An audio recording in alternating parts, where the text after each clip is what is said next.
먼저 말씀 우리 듣기 전에 영상을 먼저 한번 보겠습니다. 전에 보신 분도 있겠지만 우리 또 유튜브에도 볼 수 있지만 어린이 주일을 맞아서 다시 한번 영상 함께 나누면 좋겠습니다. 할머니, 내가 비디오에서 봤는데 김우중 목사님이 이랬어. 비디오 너무 감동이야. 그러니까 어떤 거지가 있었어. 근데 그 거지가 밥을 못 먹어가지고 죽을 뻔했어. 근데 그때 왕이 그 길을 거리고 있는 거야. 그러니까 왕이 이랬어. 너는 이제 내 아들이다. 너는 이제 궁전에 와서 나랑 같이 살 거다.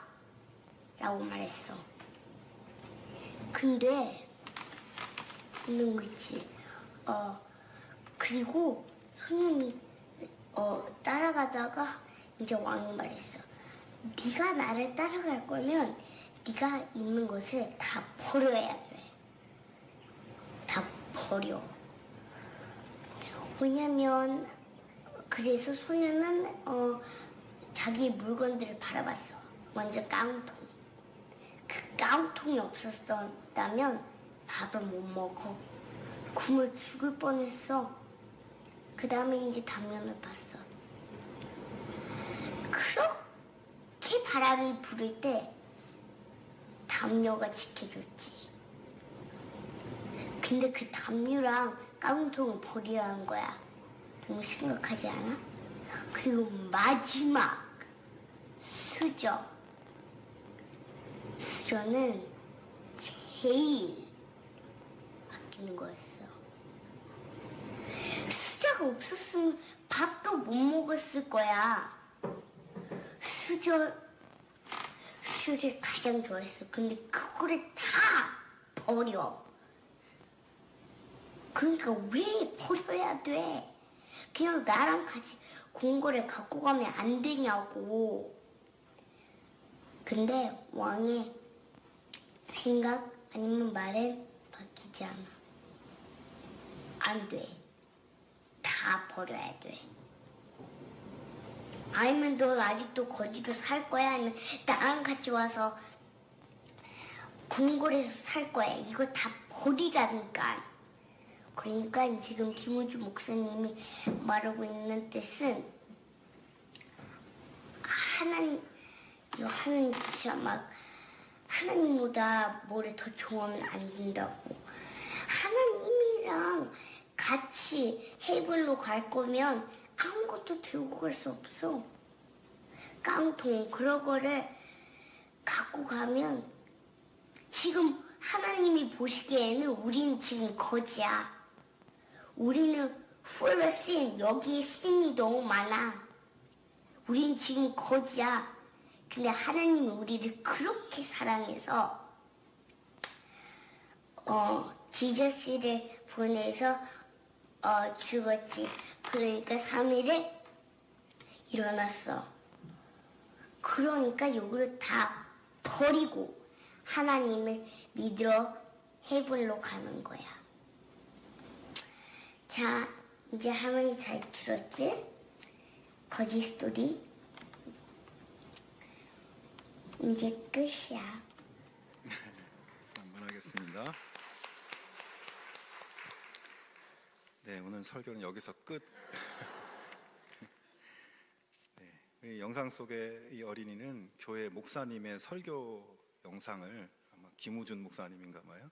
그 영상을 보고 그 내용을 자기 할머니에게 이렇게 전달하는 그런 영상이었습니다.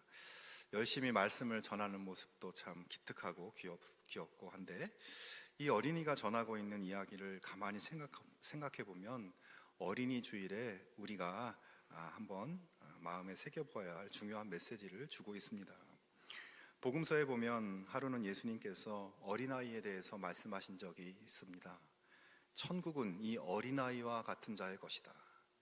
천국을 어린아이와 같이 받아들이지 않으면 천국에 들어가지 못할 것이다. 자, 천국은 어린아이와 같은 사람의 것이다. 어린아이와 같은 사람이 천국에 들어갈 것이다. 그게 무슨 뜻일까요? 여러분, 어린아이는 부모의 돌봄과 부모의 사랑이 없으면 살아갈 수가 없습니다. 어린아이에게 있어서 부모는 절대적인 존재이죠. 어린아이가 행복하려면 부모님을 의지하고 또 부모님을 붙잡고 살아가야 합니다. 자, 그러면 우리가 어린아이 같이 되어야 된다는 것은 무슨 뜻인가요? 우리가 어린아이처럼 하나님 아버지만을 전적으로 의지하고 오직 하나님만을 붙잡고 사는 것을 의미하는 것이죠. 내가 소중히 여기는 것, 나를 책임질 수 있다라고 믿는 것들, 깡통과 담요와 수저에 양다리를 걸치는 것이 아니라 하나님만을 의지하고 하나님과 함께 살 천국을 소망하는 것이 어린아이 같은 믿음입니다. 예수님은 어린아이 같은 믿음이 진짜 믿음이고 하나님 나라가 약속된 믿음이라고 말씀하셨습니다. 오늘 어린이 주일에 우리 모두가 이 어린아이 같은 믿음을 새롭게 하실 수 있기를 바랍니다. 오늘 본문 말씀은 야곱이 죽기 직전 요셉에게 했던 축복의 말씀입니다. 이 요셉이라는 사람의 삶과 믿음을 들여다보면 예수님이 말씀하시는 어린아이 같은 믿음이 이런 사람이구나 라는 생각이 듭니다. 본문에서 이 요셉의 아버지인 야곱은 자신의 12아들을 한 명씩 일일이 불러가며 축복의 기도를 하고 있는데, 다른 아들들보다 이 요셉에게 가장 아름답고 풍성한 축복 기도를 하고 있어요. 오늘 본문 다시 한번 보면 22절에 요셉은 무성한 가지 곧 샘 곁에 무성한 가지라 그 가지가 담을 넘었도다.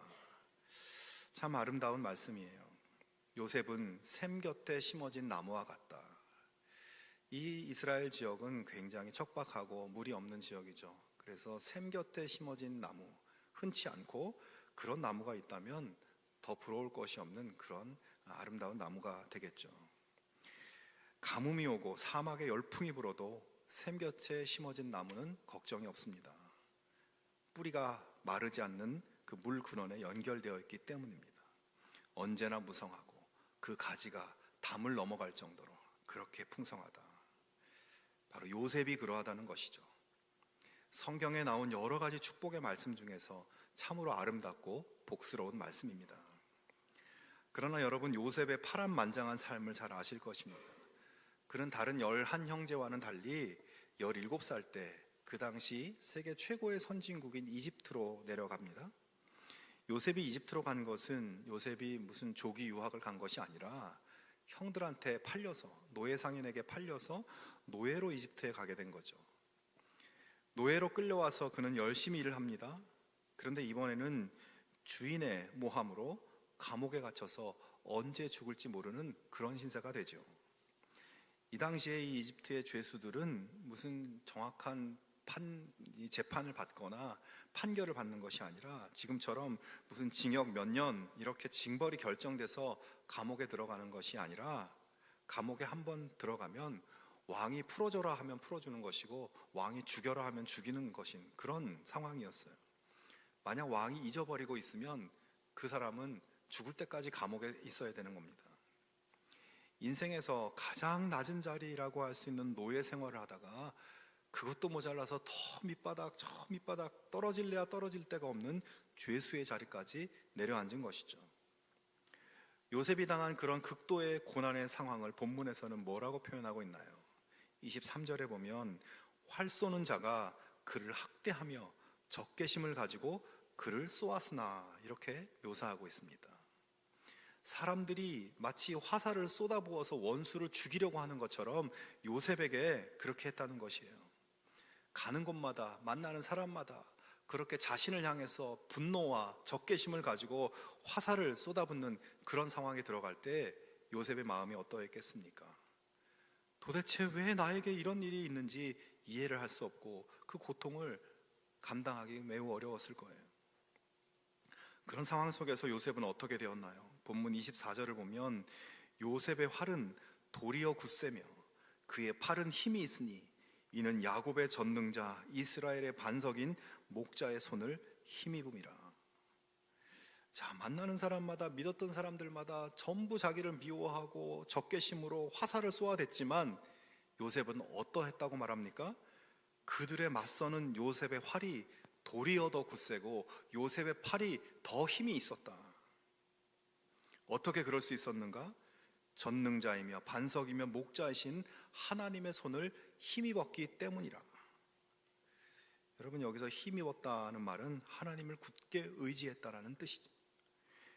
여러분, 요셉은 자신을 향해서 적개심의 화살이 비오듯 쏟아질 때 수많은 고난의 상황 속에서 전능하신 하나님, 흔들리지 않는 반석, 자기를 사랑하는 목자이신 하나님이 나와 함께 계시고 내 등 뒤에 계시고 나를 붙잡아 주시고 내 떨리는 손을 함께 붙잡아 주신다는 것을 믿고 하나님을 의지했습니다. 사람들이 도대체 왜 이렇게 나에게 화살을 쏘아대는지, 내가 뭘 그렇게 잘못했는지 도저히 이해가 되지 않고 내가 하나님께 버림받은 거구나, 이런 생각이 들 만한 그런 상황이었지만 그는 하나님을 원망하거나 떠나거나 부인하지 않았습니다. 사람들은 나를 다 배신해도 하나님은 절대 변하지 않으신다. 사람들의 사랑은 변해도 하나님의 사랑은 변하지 않는다는 믿음에 흔들림이 없었습니다. 고난을 오히려 하나님의 연단으로 여기고 기도하며 성실하게 행동하고 다른 사람들에게 진실하고 친절하게 행했습니다. 여러분, 요셉에게는 부모도 형제도 친구도 돈도 힘도 없었습니다. 빠져나갈 구멍이 전혀 없었어요. 하지만 나에게는 하나님이 계신다. 하나님이 나를 붙잡고 계시다. 하나님을 나를 사랑하시는 나의 목자이시다. 이 믿음 하나로 그 상황을 견디고 이겨낸 것입니다. 그래서 결국 어떻게 되었나요? 그는 하나님을 힘입어 감옥에서 나왔고 이집트의 총리가 되었습니다.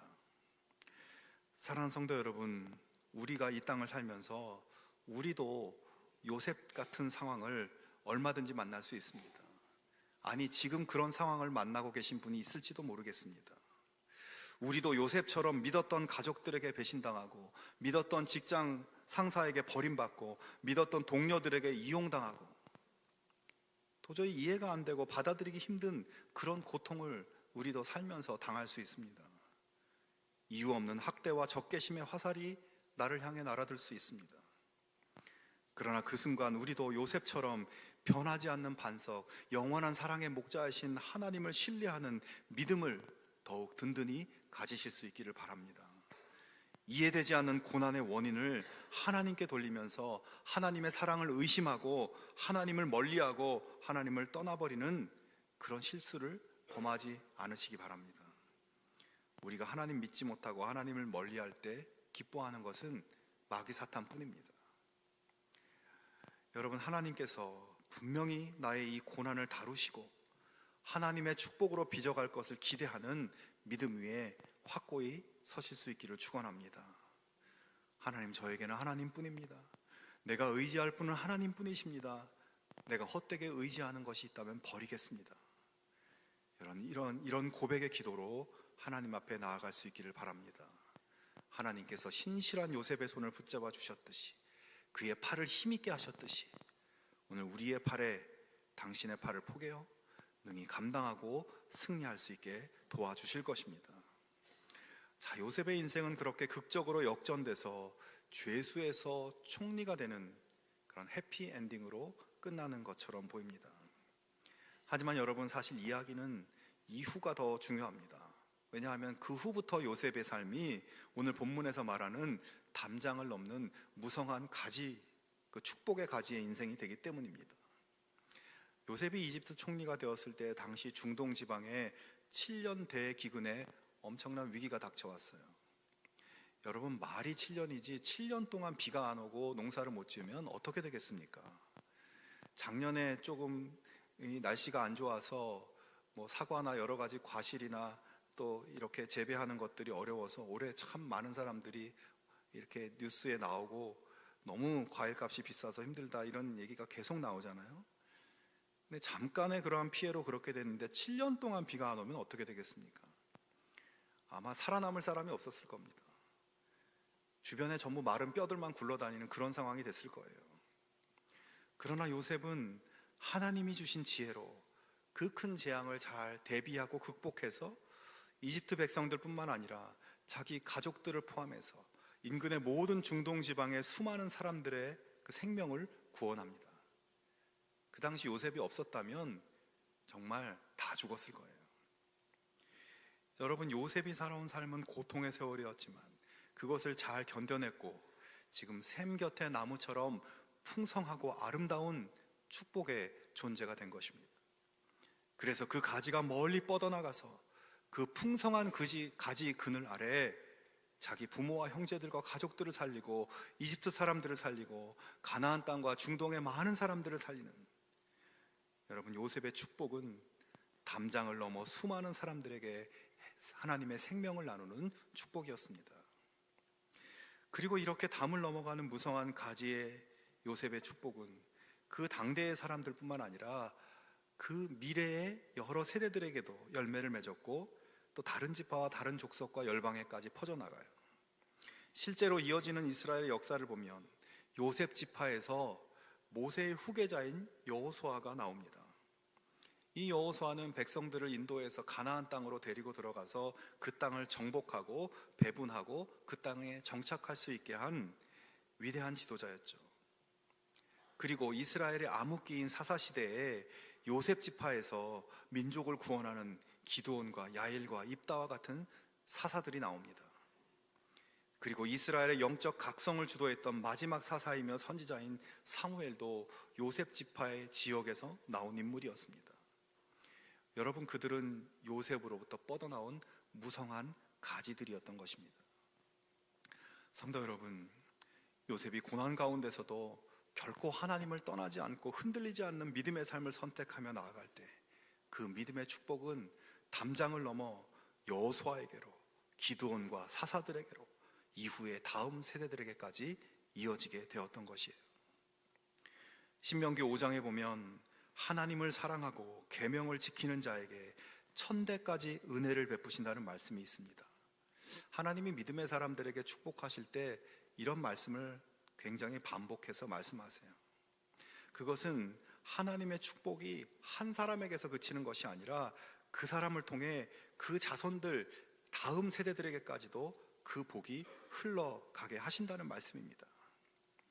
사랑하는 여러분, 그러므로 우리가 오늘 이 땅의 삶을 살면서 만나는 수많은 일들과 상황 속에서 하나님을 믿는 믿음으로 견디고 승리하고, 그리고 거기서 더 나아가서 담장을 넘는 무성한 나무, 나의 풍성한 가지 아래 나의 자녀들, 가족들, 여러분의 이웃들을 품어서 그들이 하나님의 복을 누리게 하는 하나님의 축복된 존재들이 다 되실 수 있기를 바랍니다. 그리고 그 축복이 오늘 나의 이 당대에서 끝나는 것이 아니라 미래의 열매가 맺히는 복, 내가 알지 못하는 미래의 세대들, 민족과 열방에까지 축복의 열매를 나누는 그러한 복된 인생들이 되실 수 있기를 바랍니다. 오늘 우리 교회에서 세례받는 어린이가 7명이 있습니다. 얼마나 감사한 일인지 모릅니다. 그리고 우리 교회에 아이들이 참 많이 있습니다. 얼마나 큰 축복인지 몰라요. 여러분, 그런데 이 아이들을 볼 때 어떤 마음이 드십니까? 야, 저 녀석은 누구네 집 아이인가?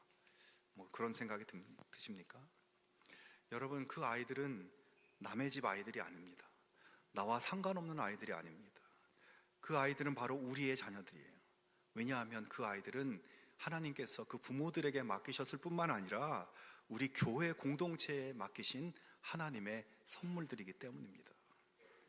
그러므로 여러분, 교회 안에서 뛰어노는 아이들을 볼 때 그냥 남의 집 아이가 아니라 바로 나의 아이들, 우리의 아이들, 하나님이 우리 교회에 맡기신 하나님의 사명으로 그렇게 바라보실 수 있기를 바랍니다.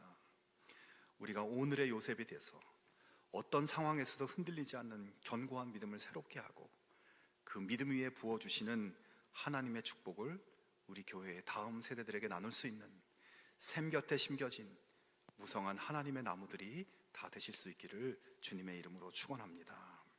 함께 기도하겠습니다.